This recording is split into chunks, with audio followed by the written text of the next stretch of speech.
오늘은 로마서 강의 20번째 시간으로 로마서 2장 1절에서 2절 말씀으로 남을 판단하는 사람아 라는 제목을 가지고 함께 하나님의 말씀을 생각해 보고자 합니다.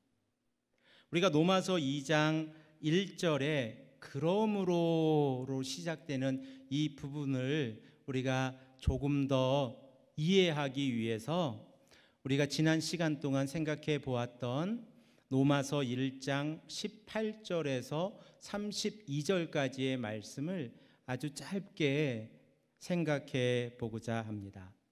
바울은 로마서 1장 18절에 가서 하나님의 진노가 모든 예배하지 않는 자들과 불의한 자, 곧 언약적 신실함을 잊어버린 자들에게 임하였다라고 말씀하고 있습니다.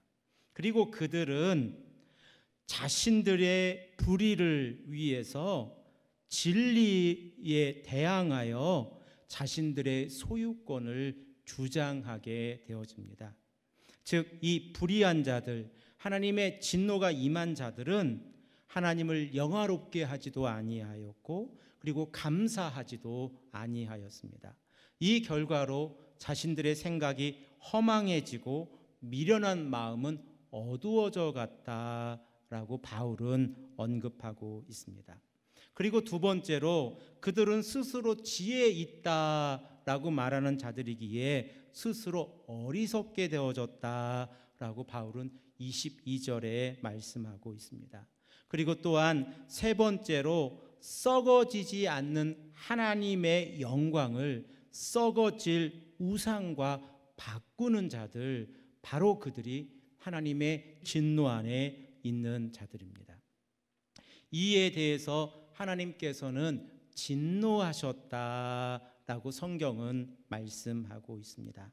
하나님의 신성을 거부한 백성들에게 하나님께서 그들을 내버려 두사, 이렇게 내버려 두사라는 단어를 3번 사용을 하면서 하나님께서 불의로 진리를 막는 자들, 그리고 하나님을 예배하지 않는 자들을 마음의 정욕대로 내버려 두셨다라고 24절에 말씀하고 있습니다.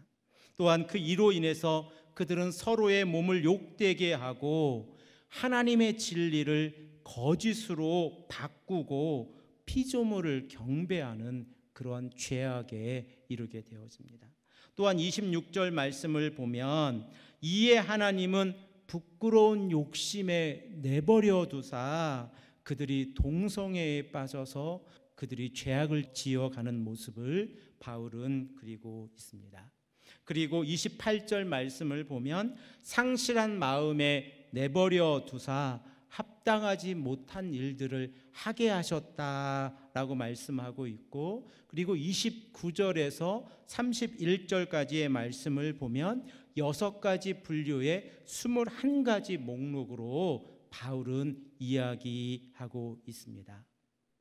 이렇게 로마서 1장이 끝나고 나서 2장으로 넘어가서는 사도 바울의 시선이 이방인에서 유대인으로 넘어감을 우리는 알 수 있습니다. 로마서 1장 18절에서 31절까지 이방인들의 죄에 대한 하나님의 심판을 언급하고 있다고 하면 로마서 2장 1절에서 3장 8절까지는 하나님의 심판이 유대인들에게 어떻게 임하였는지를 언급하고 있음을 우리는 성경을 통해서 알 수 있습니다. 자, 그러면 2장 1절에 바울이 그러므로라고 언급을 하고 있는데, 이 그러므로라고 하는 이 헬라어는 디오라고 하는 단어인데 인과관계를 설명하는 단어입니다. 그러면 그러므로라고 하는 이 인과관계를 1장 18절에서 32절까지의 말씀의 인과관계로 지금 바울은 유대인들에게 하나님의 심판이 임함을 이야기하고 있는 겁니다. 그런데 여기에 한 가지 어려운 점이 있습니다. 바울은 로마서 2장 1절에 가서 시제를 2인칭 단수로 쓰고 있고, 그리고 그 대상이 정확히 누구인지 언급하고 있지 않음으로 인해서 그러므로라고 시작되어지는 이 2장 1절 말씀을 그 대상에 관해서 많은 학자들이 고민하고, 그리고 그 대상이 누구인지를 찾으려고 노력을 합니다. 여기에서 우리가 먼저 찾을 수 있는 대답은 로마서 2장 17절 말씀입니다. 로마서 2장 17절 말씀을 보면 유대인이라고 불리는 내가 율법을 의지하며 하나님을 자랑하며 라고 기록되어져 있는데, 이 유대인이라고 불리는 내가 라고 하는 이 2장 17절 말씀을 근거해서 보면 로마서 2장의 그 대상, 바울이 언급하고 있는 대상이 유대인임을 우리는 알 수 있습니다. 그런데 2장 1절에서 16절까지는 명확하게 이 대상이 누구인지를 언급하고 있지는 않습니다. 하지만 우리가 2장 1절 말씀을 읽어보면 이제 그 대상이 누구이고 바울이 왜 이러한 이야기를 하고 있는지 본문을 통해서 알아갈 수 있습니다. 2장 1절 말씀을 보면 이렇습니다. 그러므로 남을 판단하는 사람이여 그대는 변명할 수 없습니다. 그대는 남을 판단하는 그것으로 그대 스스로를 정죄하고 있습니다. 남을 판단하는 그대가 똑같은 일을 행하기 때문입니다. 라고 성경은 기록하고 있습니다. 바울은 왜 남을 판단하는 사람이요 라고 부르고 있습니까? 그리고 바울은 왜 이 남을 판단하는 자들이 더 이상 변명할 수 없다고 이렇게 단언한 입장을 가지고 로마서 2장 1절에서 말씀하고 있습니까? 이는 남을 판단하는 그들이 스스로 이방인들에 대해서 판단을 하고 있지만 그들 또한 하나님 앞에서 죄를 짓고 있기 때문에 그렇습니다. 이방인들의 죄의 모습들을 우리가 지난 시간들을 통해서 살펴보았는데 그 죄의 목록들, 그리고 죄의 모습들을 보면 하나님 앞에서 바르지 못한 자들입니다. 참된 예배자로서의 삶도 아니고, 그리고 참된 진리를 쫓아 언약적 신실하심을 믿고 따라가는 하나님의 백성들의 삶도 아닙니다. 그들은 육신의 욕심과 육신의 쾌락을 위해서, 그리고 자신들의 이익만을 위해서 살아갔던 모습들을 바울은 그리고 있습니다.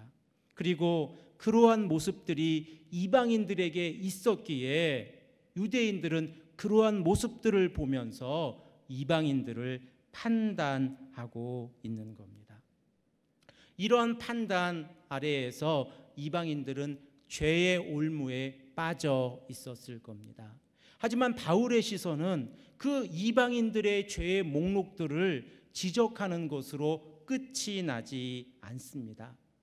바울은 다시 시선을 돌려서 이제 유대인들의 죄에 대해서 하나하나 열거하기 시작하고, 그리고 그 죄에 대해서 언급하는 것이 2장 1절에서 3장 8절까지의 말씀입니다. 자, 그러면 우리는 이 판단에 대해서 바울이 어떠한 시각을 가지고 언급하고 있는지를 조금 더 깊이 있게 생각을 해야 합니다. 유대인들의 입장에서 보면 이방인들은 하나님 앞에서 바르지 못한 삶들을 살아가고 있었습니다. 그들의 죄악 가운데 우상 숭배가 있었고, 그리고 또한 그들의 죄악 가운데 스스로의 육신을 더럽혀서 동성애에 빠져 있었고, 그리고 또한 그들의 죄악 가운데에서 우리가 6가지 분류의 21가지 목록으로 언급되어져 있던 그러한 죄된 모습들이 있었습니다. 그리고 이 죄된 모습들을 바울은 하나하나 언급하며 그 죄의 심각성에 대해서 언급하고 있음을 우리는 잘 알고 있습니다. 그런데 바울의 시각에서 보았을 때에 유대인들도 동일한 죄를 지고 있다는 겁니다. 즉 유대인들이 이방인들을 비판하고 판단하고 있었지만 그들의 뒷모습에서는 이러한 죄악된 모습들이 동일하게 있었다는 겁니다.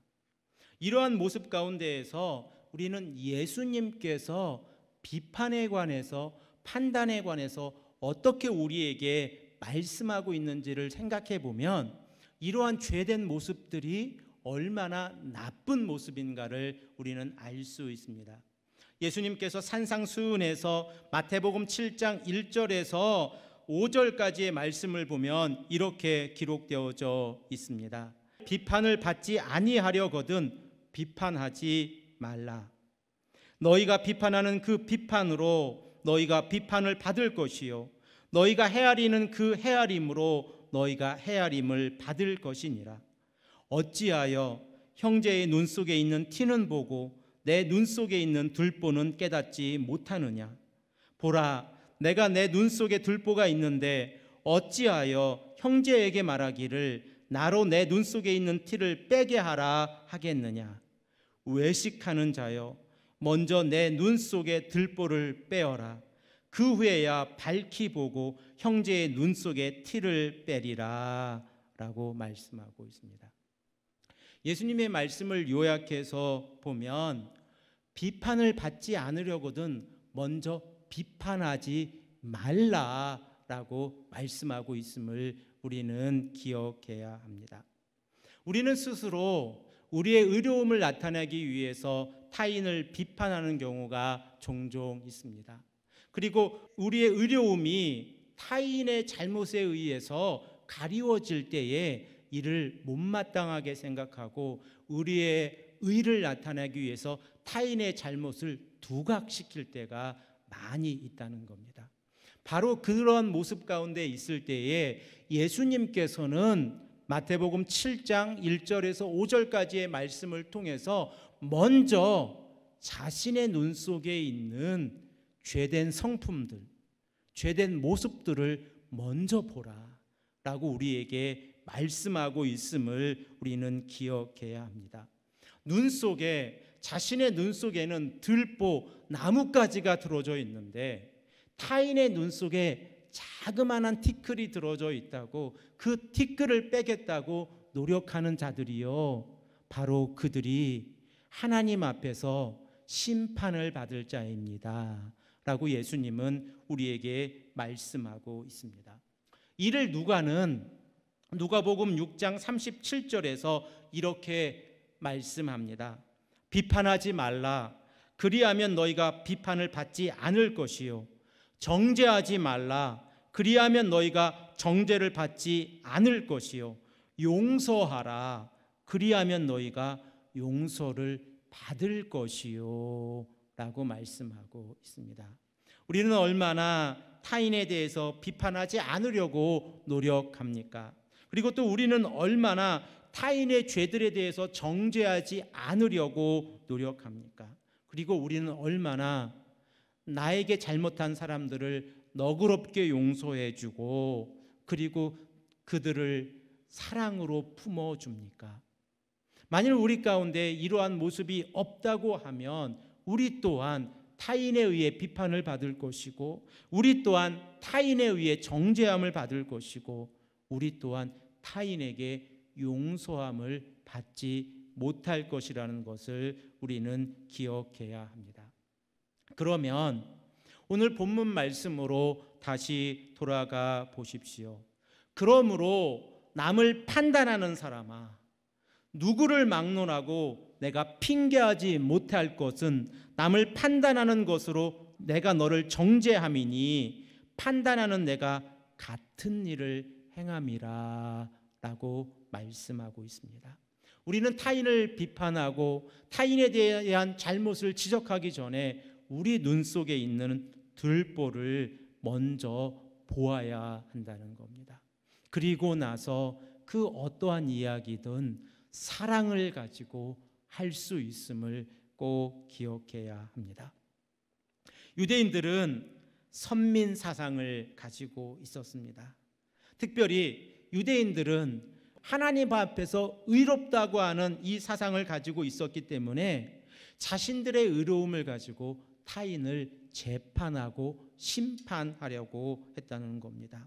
그리고 또한 그들은 그렇게 타인에 대해서 재판하고 심판하면서 그들의 삶의 뒷모습을 보면 동일하게 죄를 짓고 있었다라고 바울이 지적하고 있음을 우리는 꼭 기억해야 합니다.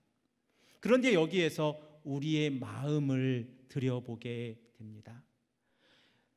타인을 향해서 잘못된 말을 하고, 그리고 타인에 대해서 정죄하고 타인을 향해서 비판하는 그 모습 속에서 우리는 우리들의 모습을 보아야 하는데, 그 모습 가운데 이러한 모습이 있음을 우리는 깨닫지 않습니까? 다른 사람들의 불완전함을 알아냄으로써 타인에 관하여 자기 자신의 유리함을 만들고자 하는 그러한 마음들이 우리 마음 안에 있지 않습니까? 달리 말씀을 드리면 다른 사람의 약점을 잡아서 자신의 이점으로 쓰려고 하는 그런 나쁜 마음들이 우리 마음 안에 있지 않습니까? 또한 타인을 향해서 정죄하고자 하는 죄된 성품들을 우리는 가지고 있지 않습니까? 이 죄된 성품들은 하나님 앞에 갔을 때 심판을 받을 것입니다. 먼저 타인의 잘못에 대해서 심판을 하시는 것이 아니라 우리가 타인에 대해서 정죄하고 비판하고 심판한 것에 대해서 하나님께서 우리를 심판하신다고 하는 사실을 우리는 꼭 기억해야 합니다.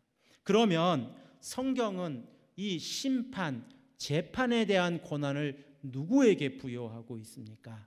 이웃을 재판하라고 우리에게 그 권한을 주셨습니까? 아니면 하나님의 독특한 권한이십니까? 우리는 너무나 잘 알고 있습니다. 타인을 심판하고 타인을 재판하고 타인을 비판하고 타인의 잘못을 따지는 것은 우리의 권한이 아닙니다. 이는 우리의 권한 밖에 있음을 우리는 꼭 기억해야 합니다. 그러므로 우리는 타인에 대해서 비판하지 말아야 합니다. 이것은 우리가 가지고 있는 권한이 아니기 때문에 그렇습니다. 2절 말씀을 보십시오. 이런 일을 행하는 자에게 하나님의 심판이 진리대로 되는 줄을 우리가 아노라 라고 바울은 언급하고 있습니다. 이런 일을, 즉 타인에 대해서 비판하는 자들에게 하나님의 심판이 진리대로 하나님의 뜻대로 되는 줄을 우리가 안다라고 바울은 우리에게 말씀하고 있음을 꼭 기억해야 합니다. 그러면 우리는 한 가지 질문에 직면하게 되어집니다.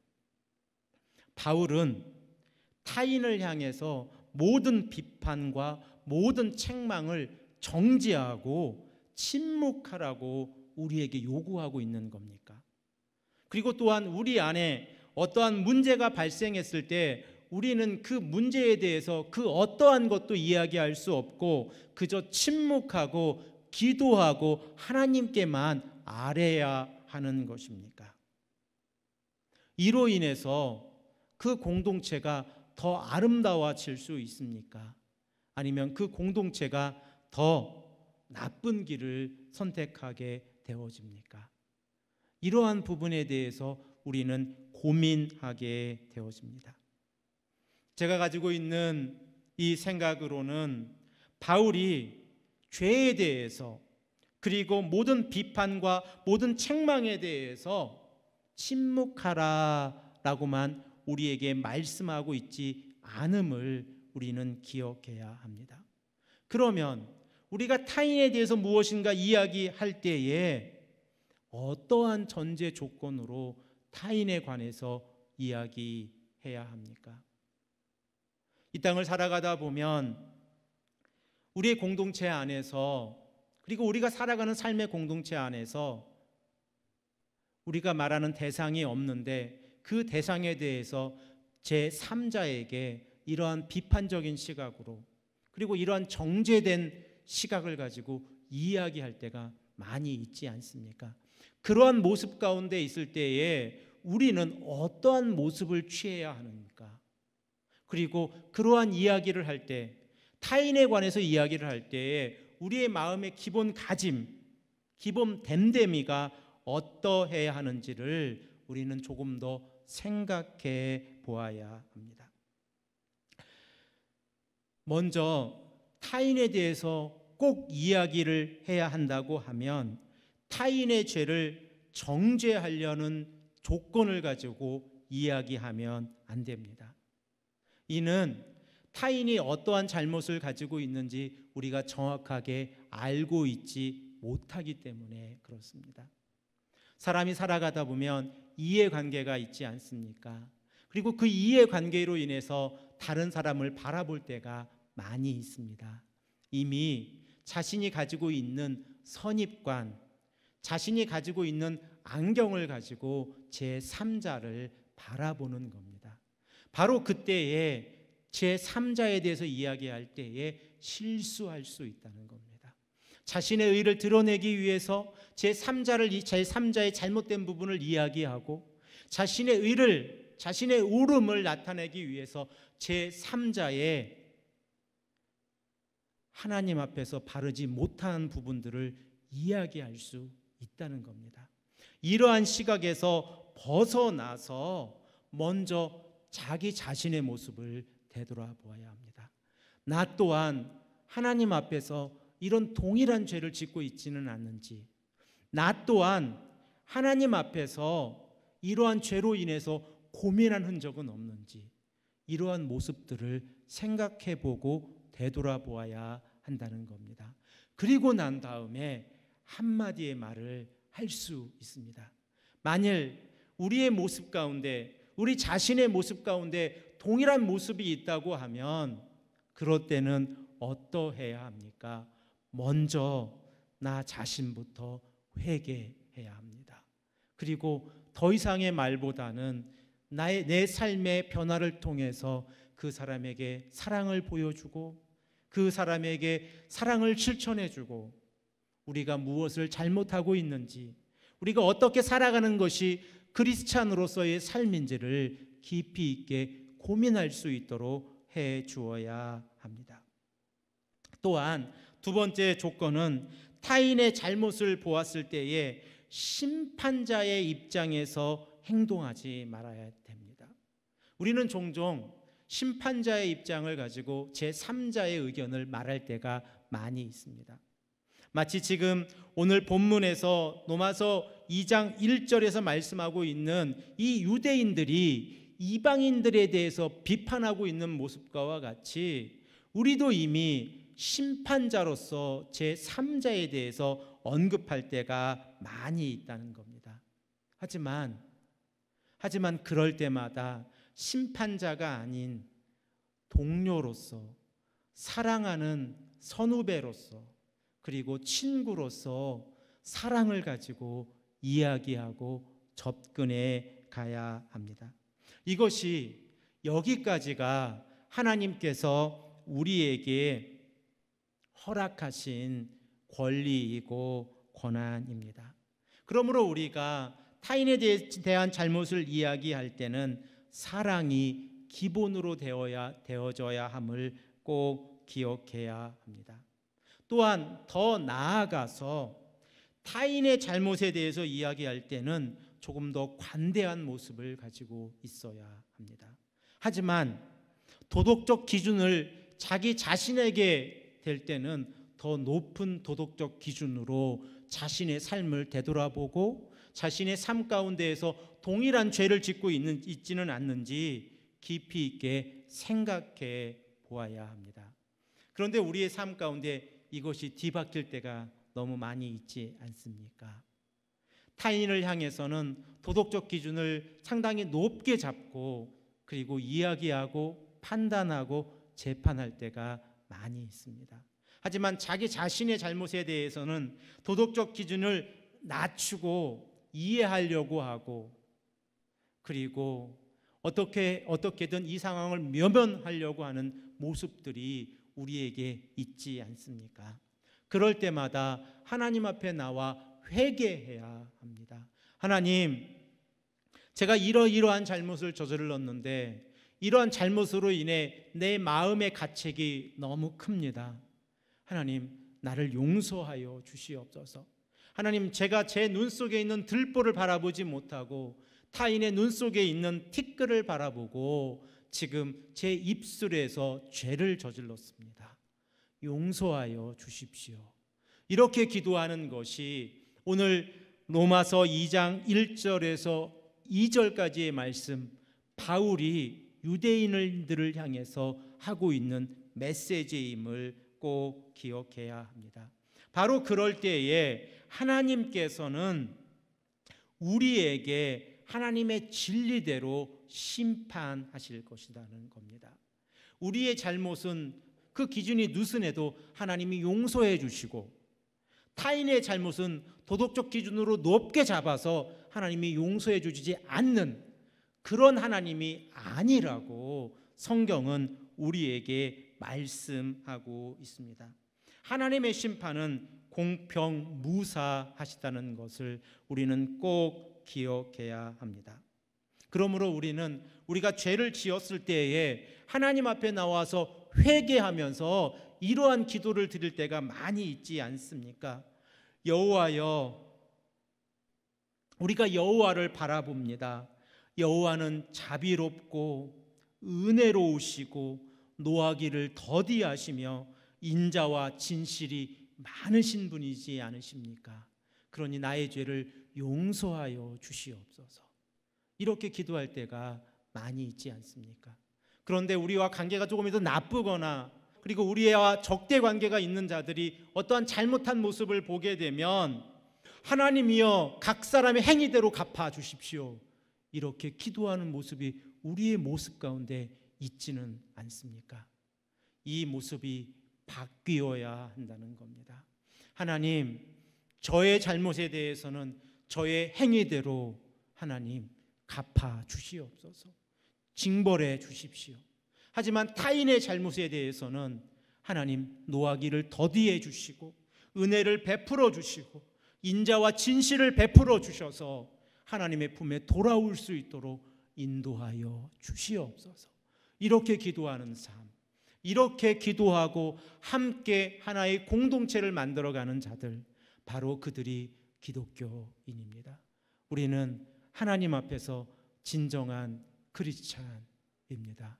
그 크리스찬의 삶 가운데는 어려움이 있지만 우리의 눈 속에 있는 들보를 바라봄으로 우리가 먼저 하나님께 회개하고 하나님의 음성을 듣는 귀하고 복된 삶을 살아가시기를 간절히 부탁드립니다.